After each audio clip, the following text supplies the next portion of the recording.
used staged interviews and set up scripts.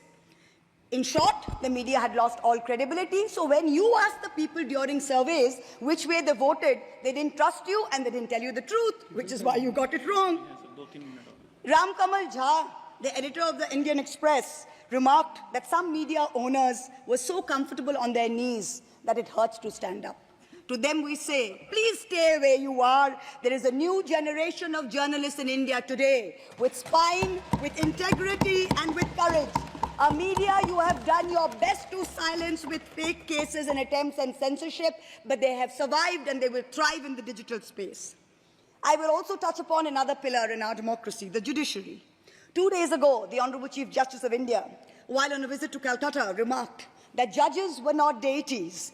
They are here to dispense justice with compassion. Just as one can't be partly pregnant, you either are or you're not. Justice and democracy, too, must be absolute. They cannot partly be in effect. The retirement age for High Court justices is 62, and the retirement age for Supreme Court judges is 65. Now, this has unfortunately contributed to High Court judges kowtowing to the Supreme Court Collegium and to the government for a last-minute elevation to be able to serve for 3 more years and then qualify for further sinecures, such as the head of the Lokpal, the head of the National Human Rights Commission, chairman of various tribunals.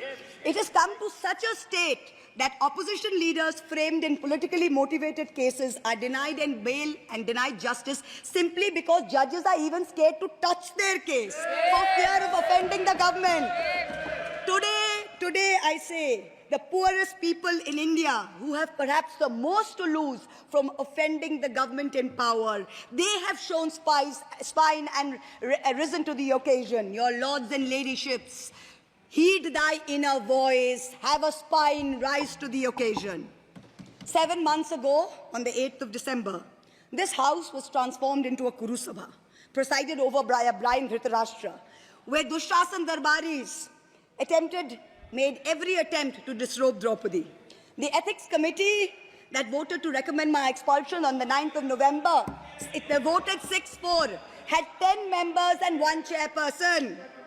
Of the 5 Lok Sabha members from the BJP, 4 have not returned to the House.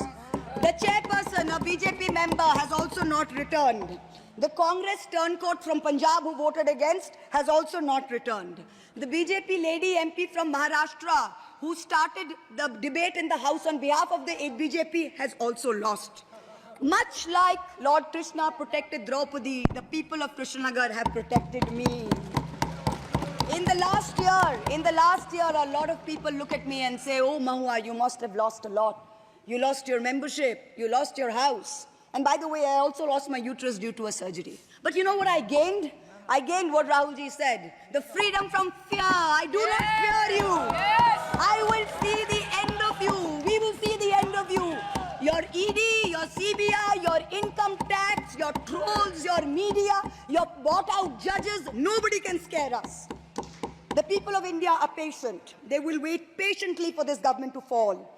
And I hope that whoever writes the next speech for the Honorable President of India will give her the respect and the honor due by not filling it with falsity. This government has dishonored the office of the President by giving her a script that is full of lies.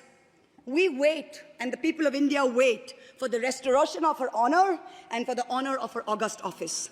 It is in this hope that I bow my head to the holiest of our books in its 75th year of adoption.